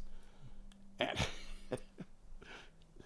If you're comfortable sharing, was there ever a time where you didn't know if you could continue on with the job, or something bad happened, or some... Does that ever happen? And are you comfortable sharing it? Our separation standards were and still are. What is the separation standard? You can't allow two airplanes. Okay, you have there's two different environments that airplanes operate in. There's what we call visual flight rules, which are what my dad and I flew. Okay, blue sky. You fly, you get in your airplane. You talk to the controllers at the airport. You get up, you take off. Once you're out of their view, out the window, they say, "Have a nice day," and you go do whatever it is you're going to do. At that point, it's your responsibility to not hit anything and not hit anybody else. Okay, it's VFR. It's visual. When you can't fly using visual flight rules, or if you're flying for hire, you fly under what's called IFR, instrument flight rules. Instrument flight rules, you're 100% controlled from the ground to landing. Everything you do is given to you by a controller.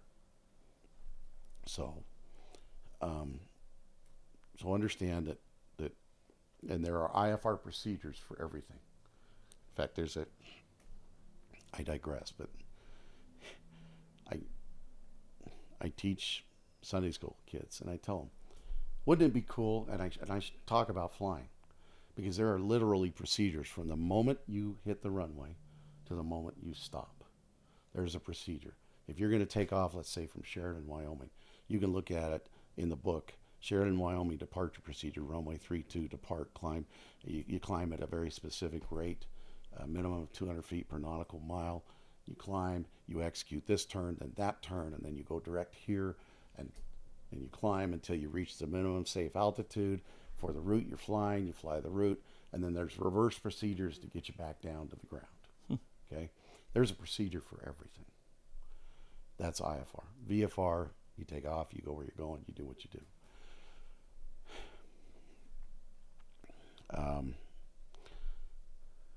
So I'm working a sector,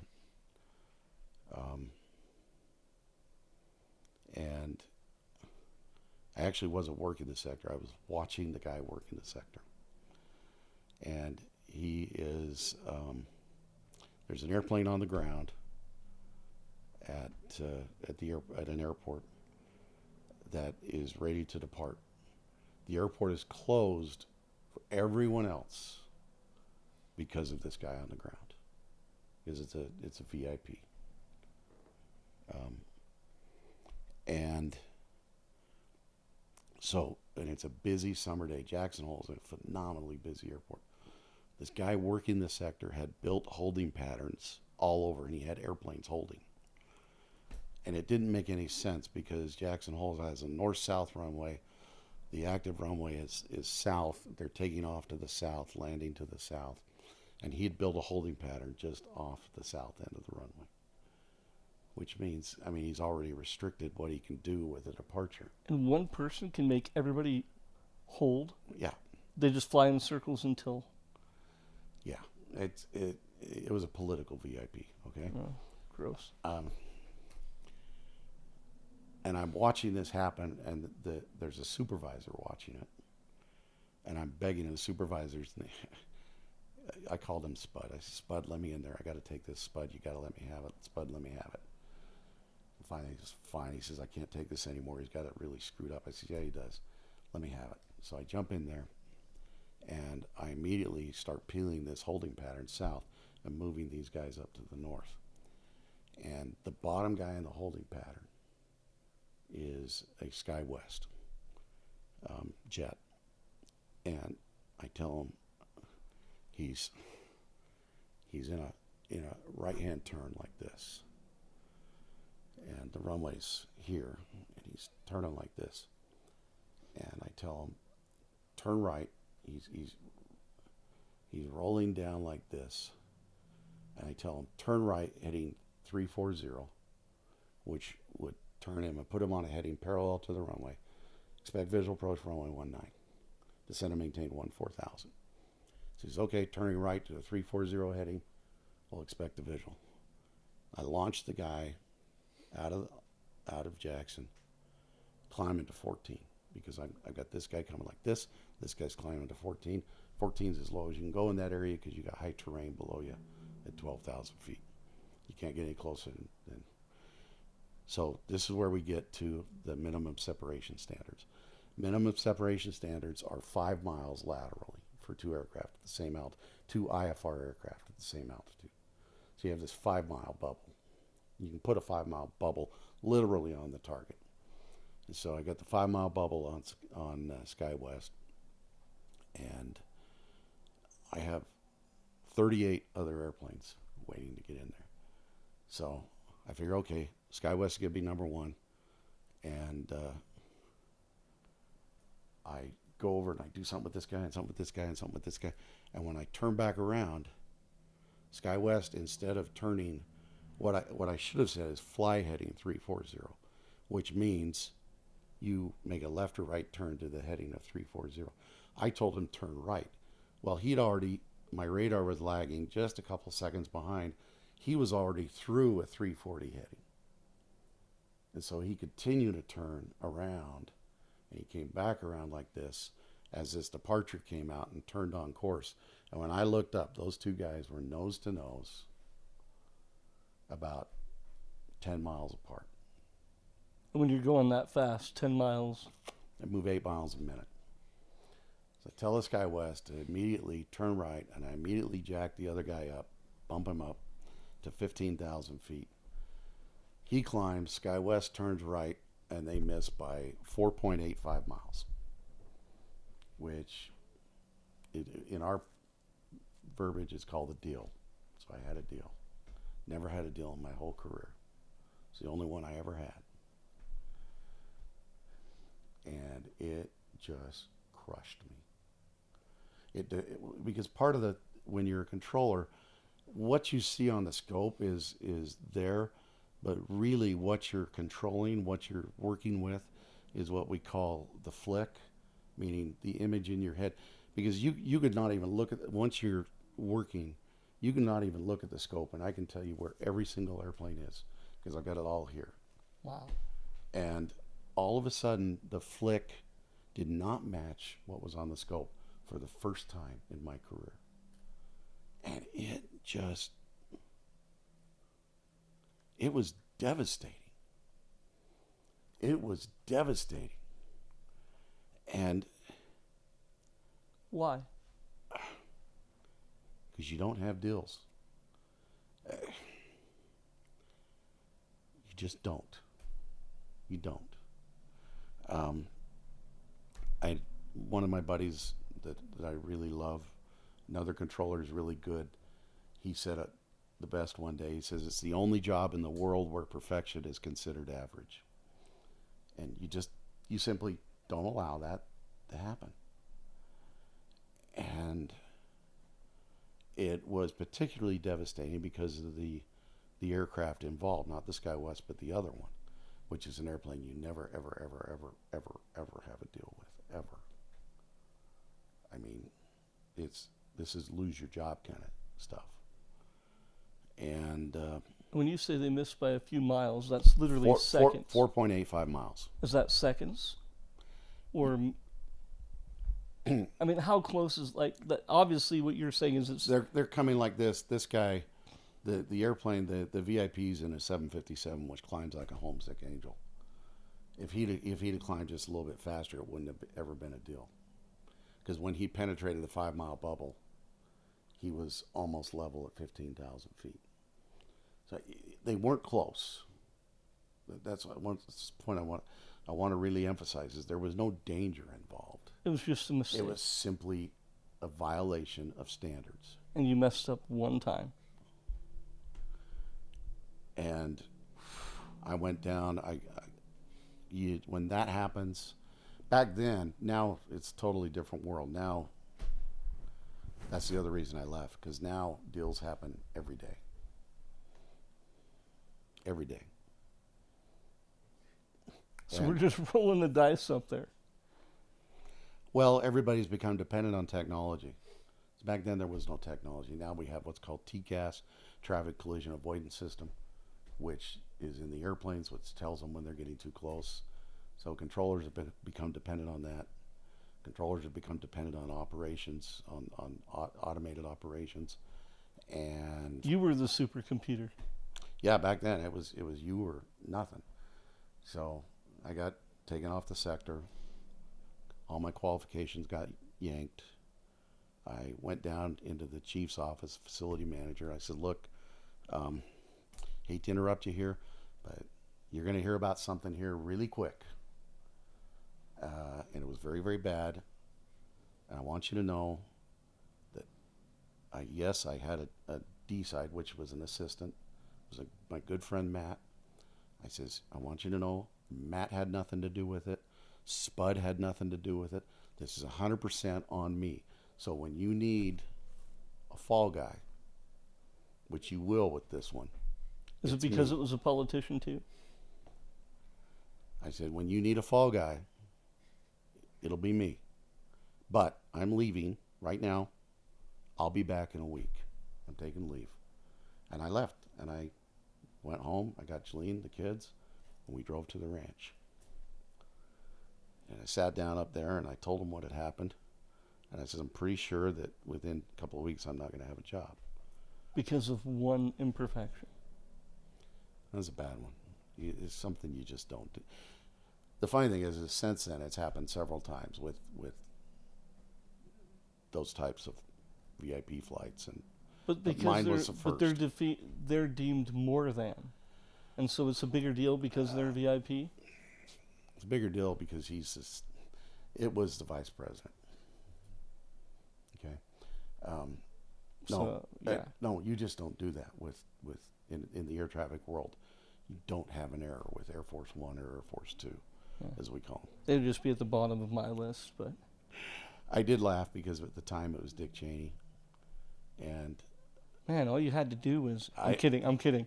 No, yeah, and I told the guys years later, I says, I'm so sick of you guys because you all wanted to put me out to pasture for missing him, or for almost hitting him, and now you're angry at me because I missed him. Yeah.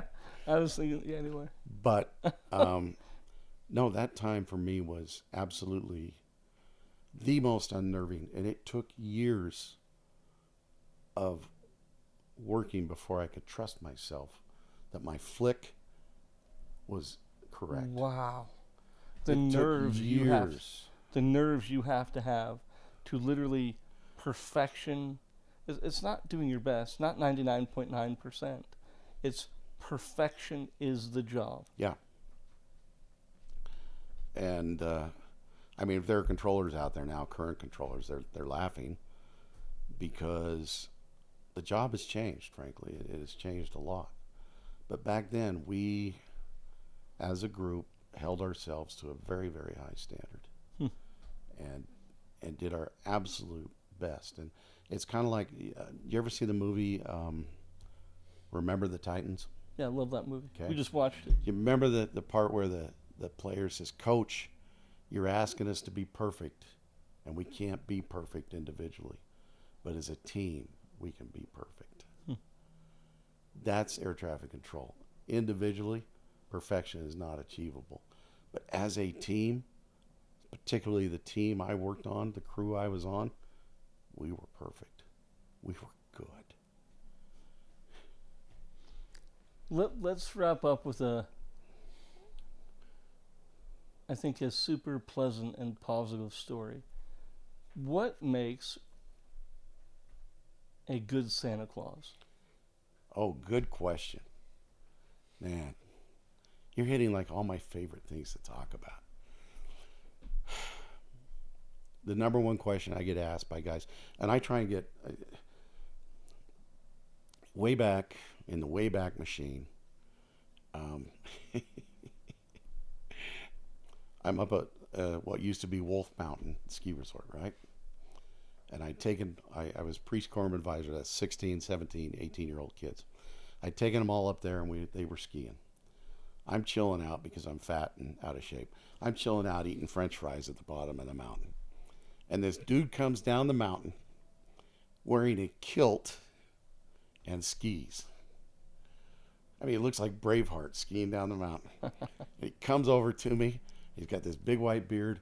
And he says, I hope you've got a red suit to go with that beard. And I says, well, as a matter of fact, I do. I says, and same to you. He goes, well, I do too. And so we sit down and we start chatting. Guy's name is Matty Ross. He's an excellent Santa. And we start chatting. We become friends. We exchange contact information. Is there kind of a club of Santas? Well, that's what I'm getting to. Okay. Okay.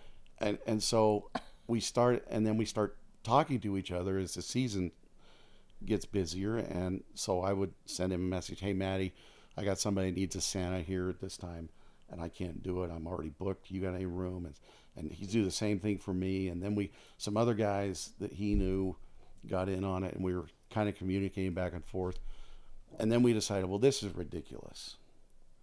And so the one guy knew somebody that knew how to do it, and we started a web page called UtahSantas.com. And it's grown to, it started out with about 8 or 9 of us. We now have a little over 50 Santas on there, all across the Wasatch Front. And we did it just as a place where you could go and hire a Santa if you want a Santa, or a place where we could refer people, because when I started out, I did a ton of events. I don't do that many anymore. I'm still booked every day, but I very rarely book more than 2 or 3 events in a day. Usually it's 1, because it's exhausting. But the problem is we still turn away thousands of gigs, people wanting Santa. So yes, my friend, let that beard grow. Let it grow. You can color it if you want to. I tell people this is what 3 teenage daughters will do to you, but the first question I get asked by guys that I try and recruit is, well, how much money can I make? And that is, to go back to your original question, that is the wrong question to ask. 100%. It's not about the money. Because you can make as much money as you want.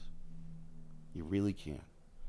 But that's not why we put on the suit. The suit, to me, it's not a job, it's a calling. It's what we do. And it's like I went through the whole air traffic thing without telling you. I changed when I became Santa, because I realized I could not be my air traffic control self. I could not be that, frankly, sorry, I could not be that ass and be Santa. And so what makes a good Santa is someone who truly believes in the spirit of Christmas, and truly believes in the reason why we have Christmas. It's not about the getting, it's about the giving. It's about the sharing. It's about bringing, in some cases, and for those of you that are watching and thinking about doing it, prepare yourselves for a ride, because you'll be going into places and visiting with people, with kids who literally, you are the very last hope they have for any kind of happiness. And you better be prepared to bring it. So that's what makes a good Santa. Is there a memory that stands out in your mind? I'm sure you've worked with, thousands of kids? Yeah. Is there a memory that's special that you could share with us for the people who are thinking about becoming a Santa? Oh, I got tons of memories, but here's two of my favorites. First one's really funny. I mean, to me, it was really funny, mostly because I had older brothers that dinged on me growing up.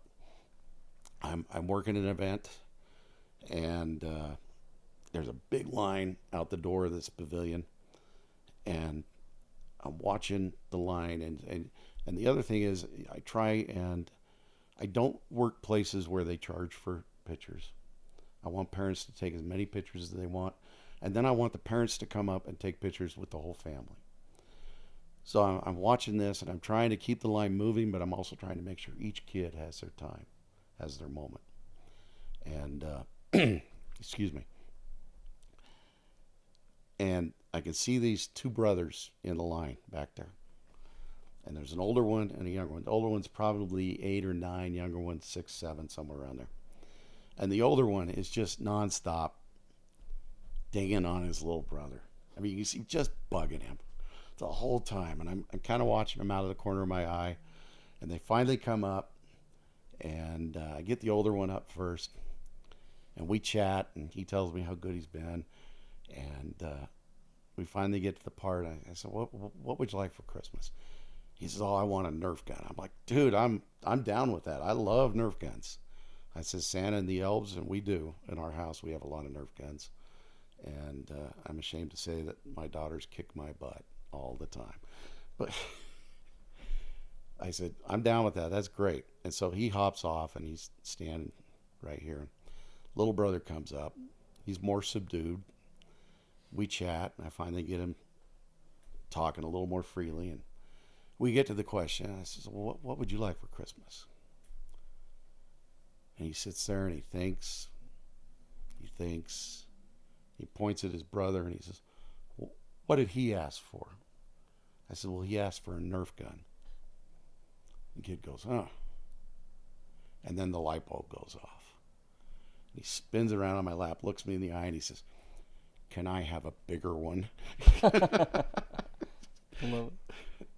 So, but that's those are the fun ones. But there are other events. I'm gonna take my phone out. I'm gonna look it up here because I want to read it to you. So I'm at another event again, long line, lots of kids, lots of families. This family comes up. Nothing particular memorable or remarkable. I just remember they all came up. We took pictures. They're struggling. I mean, you can tell by the way they're dressed. You just could tell things were difficult. They leave. In the back of the pavilion, there's hot chocolate and cookies, so that's where everybody goes. And the line keeps moving, and I see this girl from that family. She comes up, and she kind of orbits over here, enough that she's out of the pictures, but she's just watching me and watching me and watching me. And all of a sudden, in between families, in between kids, she runs up and she hands me a piece of paper that's folded up to a square about the size of a quarter. And then she runs off. It's not uncommon. I get lists all the time from kids, letters. So I take it and I tuck it into the cuff of my coat. The cuff of my coat where I keep those and don't think anything else about it. I go home that night. I take my coat off, and this folded up piece of paper falls out. And I go, oh yeah. So I pick it up and unfold it. This is the letter.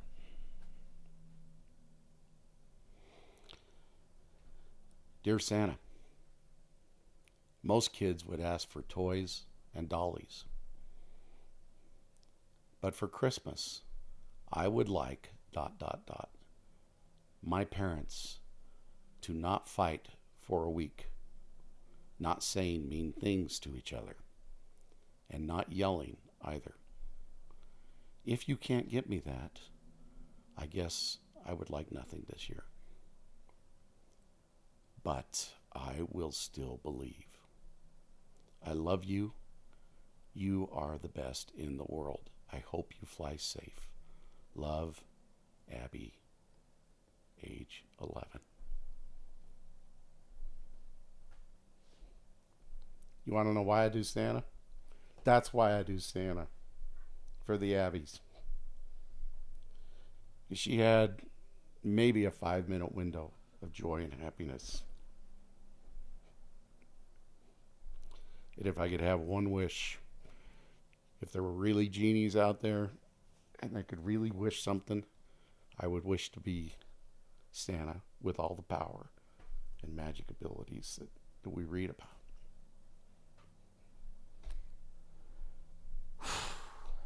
You asked for it. Sorry.